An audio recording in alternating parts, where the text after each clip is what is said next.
Hello everyone, welcome to Catalyst studies. This is Nishant Kumar Singh और ये हमारा पार्ट थर्ड है इंडियन पॉलिटी का जो 1000 एमसीक्यूज की सीरीज हमने चलाई है। इसके अलावा इसमें हमने यूपी लेखपाल, एसएससी जीडी और यूपीएसआई के जो भी प्रीवियस ईयर क्वेश्चन है या फिर जो भी क्वेश्चन आ सकते हैं उसको कवर किया गया है।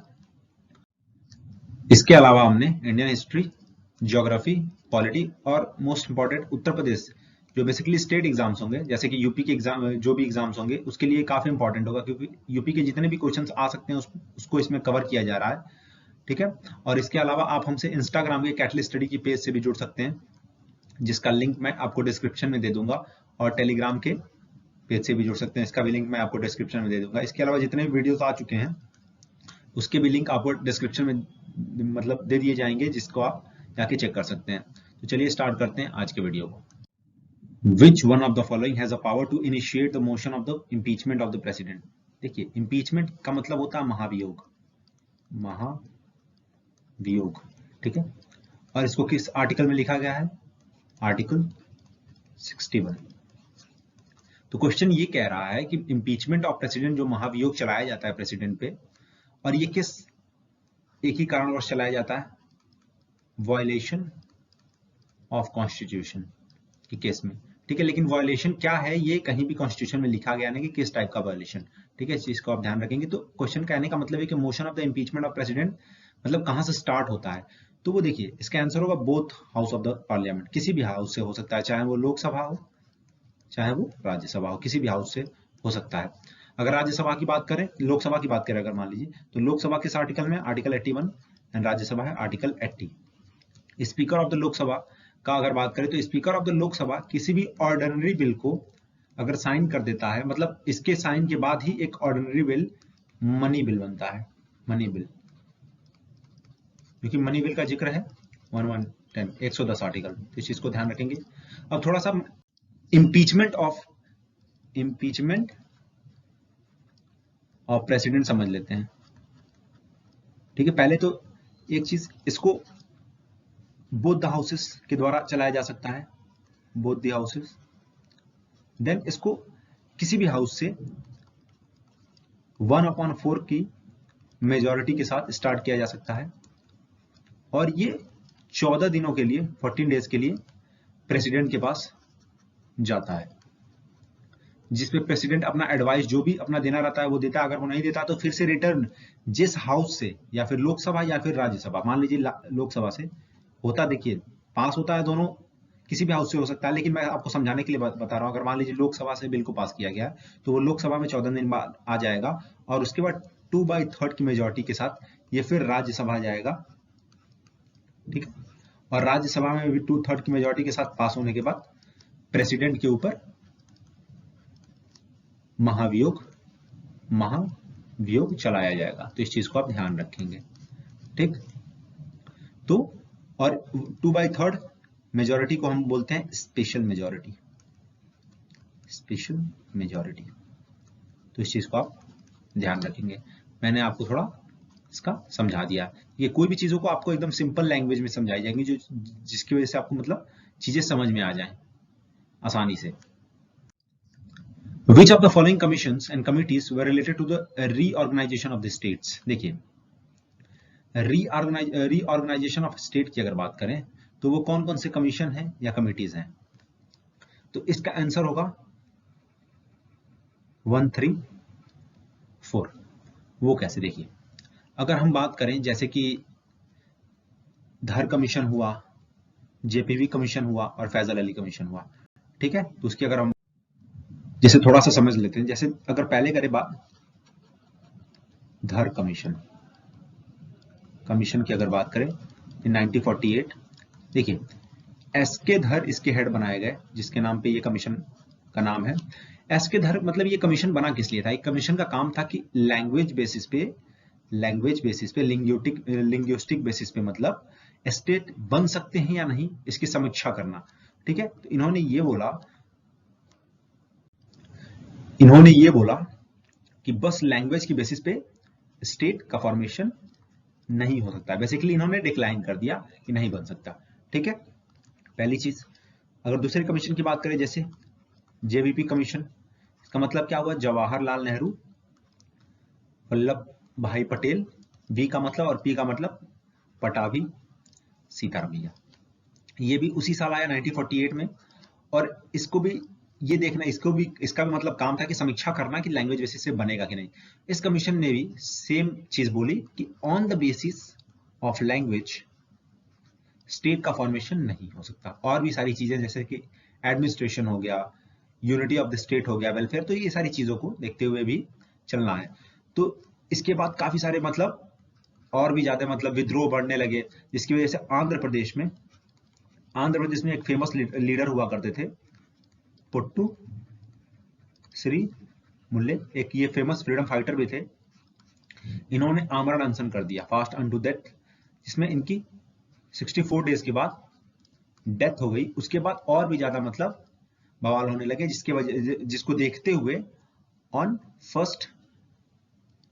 1 अक्टूबर 1953 को आंध्र प्रदेश पहला स्टेट बना। इसको आप याद रखेंगे, जितनी भी चीजें आपको बताई जा रही है उसको आप ध्यान से देखेंगे।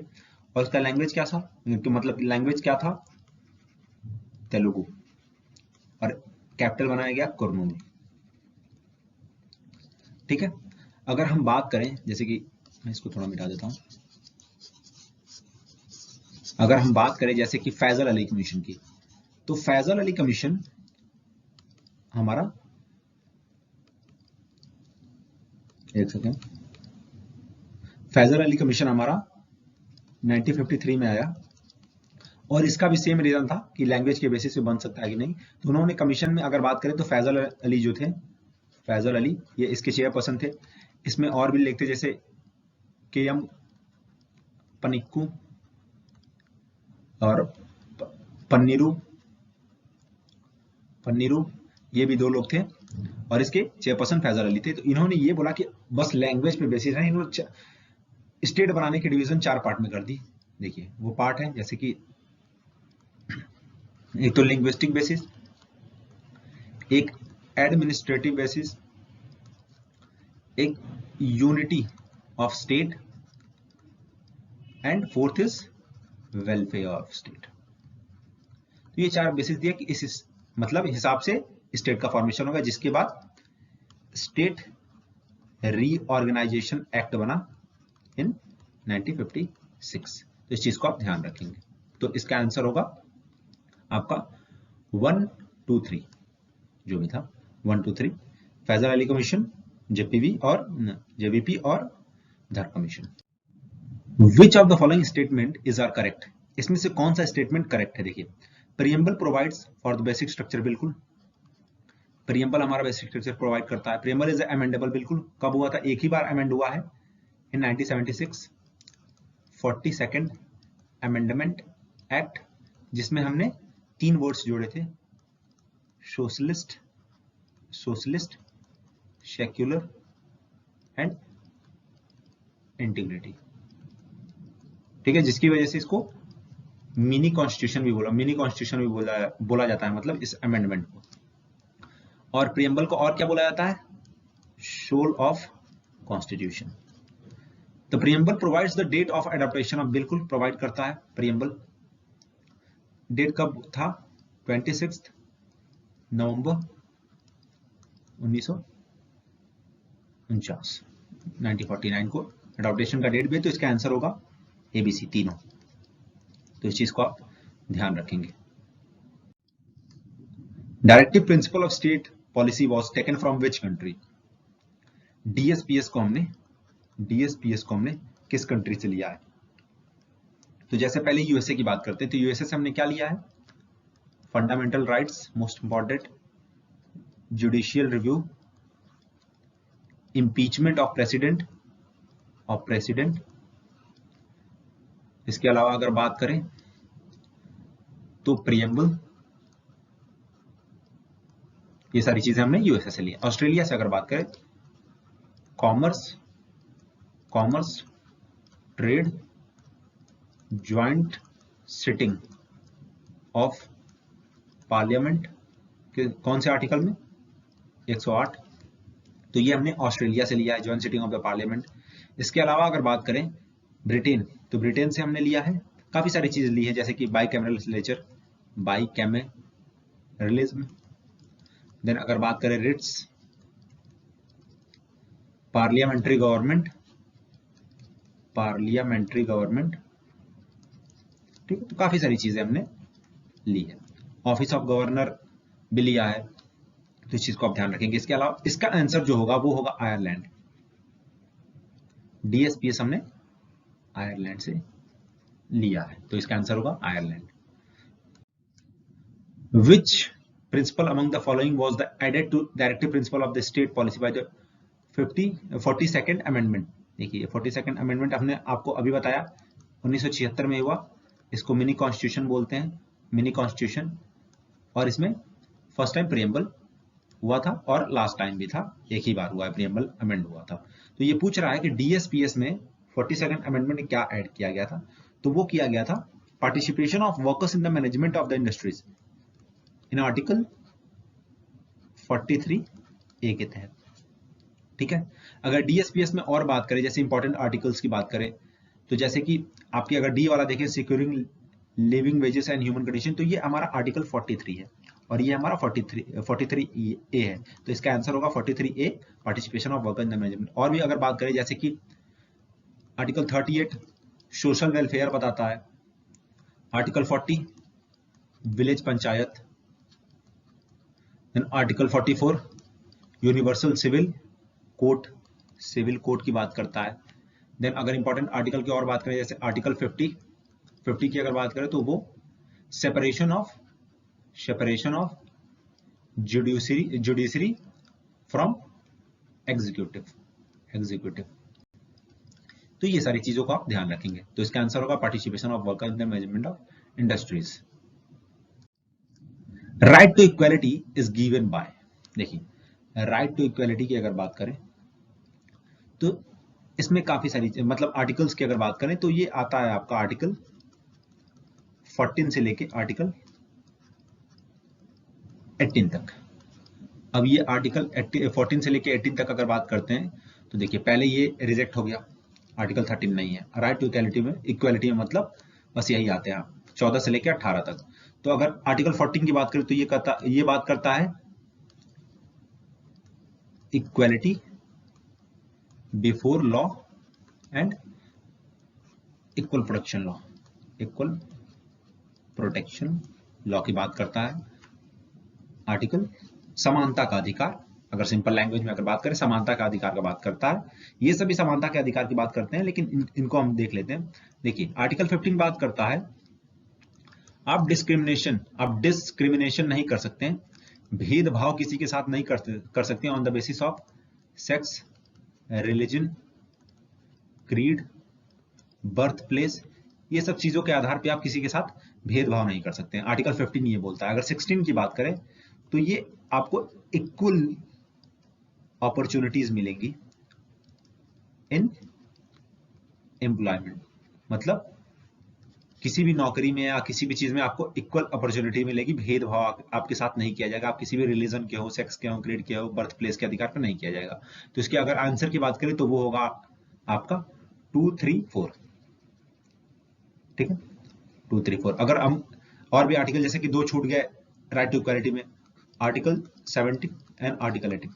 देखिए आर्टिकल 17 बात करता है अनटचेबिलिटी एंड आर्टिकल 18 बात करता है एबोलिशन ऑफ टाइटल, ठीक है। तो सारी चीजों को आप ध्यान रखेंगे, तो इसका आंसर होगा 2, 3, 4। As a part of right to freedom which one of the following does not form part of freedom to assembly peacefully and without arms. देखिए इसका कहने का मतलब है ये क्वेश्चन बात कर रहा है किसके बारे में, फ्रीडम टू पीसफुल असेंबली की बात कर रहा है, ठीक है। तो अगर बात करें घेराव, official not performing other duty मतलब देयर ड्यूटीज, तो देखिए यही इसका आंसर होगा, ठीक है। ये किसके तहत आता है, ठीक है, तो ये आता है आर्टिकल 33। अब आर्टिकल 33 क्या है, आर्टिकल 33 हमको पार्लियामेंट को ये पावर देता है कि अगर नेशनल इमरजेंसी लगती है या कोई भी सारी चीजें लगती हैं तो आप आर्म्ड फोर्सेस को एक ऑफिशियल स्पेशल पावर मिलते हैं जिसके तहत वो काम कर सकते हैं आपके फंडामेंटल राइट्स को बढ़ाया घटाया जा सकता है, ठीक है, उस पर आप ऑब्जेक्शन नहीं कर सकते, ठीक है। तो कौन से फंडामेंटल राइट्स मतलब वायलेट नहीं होते हैं इमरजेंसी के समय में भी? आर्टिकल 20 एंड 21, इस चीज को आप ध्यान रखेंगे, ठीक है। तो ये उसी की बात कर रहा है। Peaceful assembly, people who assemble should not bear arms and state can make a law imposing reasonable restriction on the exercise. ये तीन सारी चीजें जो है, ये तीनों बी, सी एंड डी, ये आपको फ्रीडम टू असेंबल पीसफुली मतलब पीसफुल असेंबली के अंदर ही आती है। तो ये घेरियो ऑफिशियल है, ये हमारा आंसर होगा, ये पार्ट नहीं, ठीक है। तो इस चीज को आप ध्यान रखेंगे। Procedure for amendment of constitution was substituted by power of parliament to amend the constitution by which of the following। देखिए, इस क्वेश्चन का कहने का मतलब ये है कि पार्लियामेंट के पास कौन से आर्टिकल के तहत पावर है जिसके तहत वो अमेंडमेंट करते हैं, बदलाव करते हैं। कोई भी आप देखते हैं अमेंड करके चीजों को बदलाव की जाती है, मतलब बदला जाता है, कोई भी लॉ लाया जाता है या किसी लॉ में बदलाव होता है, तो वो किसके तहत होता है? वो होता है आर्टिकल 368। तो कहने का मतलब ये है कि आर्टिकल 368 को कौन से अमेंडमेंट के तहत मतलब वो किया, सब्स्टिट्यूट किया गया था, लाया गया था इंडियन कॉन्स्टिट्यूशन में। तो देखिए, इसका आंसर होगा आर्टिकल मतलब अमेंडमेंट 24 1971। इसमें आर्टिकल 368 को सब्स्टिट्यूट किया गया था कॉन्स्टिट्यूशन में, ठीक है। तो इस चीज को आप ध्यान रखेंगे, तो इसका आंसर होगा ए। इसके अलावा अगर बात करें 42nd अमेंडमेंट, तो मैंने आपको बताया काफी सारी चीजें 42nd अमेंडमेंट में, एक बार फिर आपको बता देता हूं। चीजों को मैं काफी बार रिपीट करता हूं ताकि आपको चीजें अच्छे से याद हो जाए। तो एक बार मैं मिनी कॉन्स्टिट्यूशन बोलते हैं इसको। देन अगर बात करें तो इसके तहत प्रीएम्बल फर्स्ट टाइम अमेंड हुआ था, मतलब, और लास्ट टाइम भी था, एक ही बार हुआ है प्रीएम्बल अमेंड, ठीक है। इसमें 3 वर्ड ऐड किए गए थे, सोशलिस्ट, सेकुलर एंड इंटीग्रिटी, ठीक। तो इस चीज को आप ध्यान रखेंगे। देन 44th अमेंडमेंट की अगर बात करें तो इस अमेंडमेंट के तहत हमने जो हमारा राइट टू प्रॉपर्टी है, राइट टू प्रॉपर्टी को हमने फंडामेंटल राइट से हटा के लीगल राइट में शिफ्ट कर दिया था। कौन से आर्टिकल के में है ये है 300A। राइट टू प्रॉपर्टी हमारी 300A में है, जो कि एक लीगल राइट है, फंडामेंटल राइट नहीं है, ठीक है। तो इस चीज को आप ध्यान रखेंगे। तो इसका आंसर होगा 24th amendment act 1971। Which of the following has often remained a controversial body between center and state relation? देखिए, बोल रहा है कि कौन सा इसमें से वो है जो अभी भी एक मतलब सेंटर और स्टेट में इसको लेके काफी सारी दिक्कतें अभी भी बनी रहती हैं। तो वो हमारा यूपीएससी है, मतलब UPSC and all India services and planning commission, ठीक है। तो इसको लेकर काफी सारी दिक्कतें होती रहती हैं, क्योंकि प्लानिंग कमीशन का अगर काम की बात करें तो ये इसका काम है एडवाइस देना। ये एडवाइस करता है गवर्नमेंट को चीजों को लेके, जो कि अभी नीति आयोग हो गया है 2015 से। इसको हम थिंक टैंक भी बोलते हैं, थिंक टैंक, ठीक है। तो इसका काम है गवर्नमेंट को एडवाइस करना। और अगर यूनियन पब्लिक सर्विस कमीशन की बात करें तो ये हमारा 315 में है। एंड ऑल इंडिया सर्विसेज की अगर बात करें तो ये 312 में है, आर्टिकल 312 में है। फाइनेंस कमीशन की अगर बात करें तो ये हमारा आर्टिकल 280 में है। जोनल काउंसिल क्या होता है? देखिए, जोनल काउंसिल का काम ये है कि स्टेट, यूटीज एंड सेंटर के बीच में कॉपरेशन एंड कोऑर्डिनेशन बनाए। तो ये है जोनल काउंसिल का काम। तो इस क्वेश्चन का आंसर होगा 2 and 3। तो इस चीज को आप ध्यान रखेंगे। Which of the following is not an essential qualification for the candidate of president? देखिए, कहने का मतलब क्वालिफिकेशन की बात करता है प्रेसिडेंट की, मतलब बात कर रहा है क्वालिफिकेशन क्या क्या होनी चाहिए। कंप्लीशन ऑफ 35 ईयर्स, बिल्कुल 35 साल एज होता है क्वालिफिकेशन आपकी, मतलब 35 साल आपकी होनी चाहिए प्रेसिडेंट बनने के लिए। एजुकेटेड, नहीं, ये नहीं, ये चीज की बात जिक्र नहीं की गई कॉन्स्टिट्यूशन में कि आपका कितना एजुकेशन होना चाहिए और क्या होना चाहिए।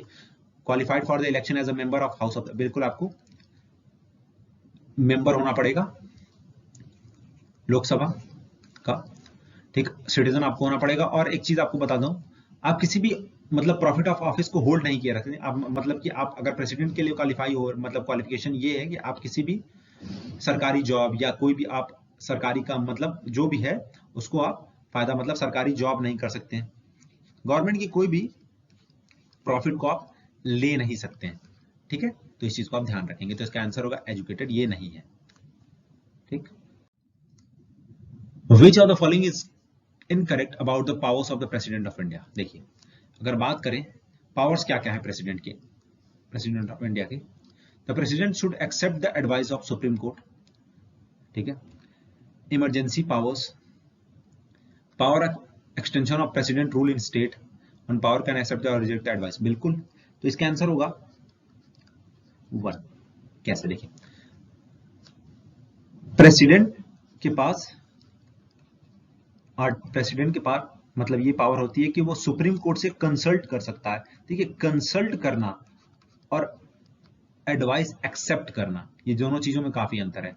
ये एडवाइस कर सकता है बस, ये कोई ऐसा नहीं बोल सकता कि सुप्रीम कोर्ट आप मतलब जो भी चीजें आपको एडवाइस कर रही हैं वो करनी ही पड़ेंगी। तो इसमें क्या लिखा है, the president should accept the advice of president. नहीं, ये जरूरी नहीं है, माने नहीं है कि एक्सेप्ट ही करे, उसके ऊपर है, वो रिजेक्ट कर सकता है, एक्सेप्ट कर सकता है। तो एज अ एडवाइजरी बॉडी काम करती है, जो कि आर्टिकल 143 में लिखा गया है, ठीक है। इमरजेंसी पावर बिल्कुल इसके पास होती है, इमरजेंसी लगा सकता है। Power of extension, president rule बढ़ा सकता है, प्रेसिडेंट रूल को मतलब जब स्टेट में लगाए जाते हैं उसको एक्सटेंड कर सकता है।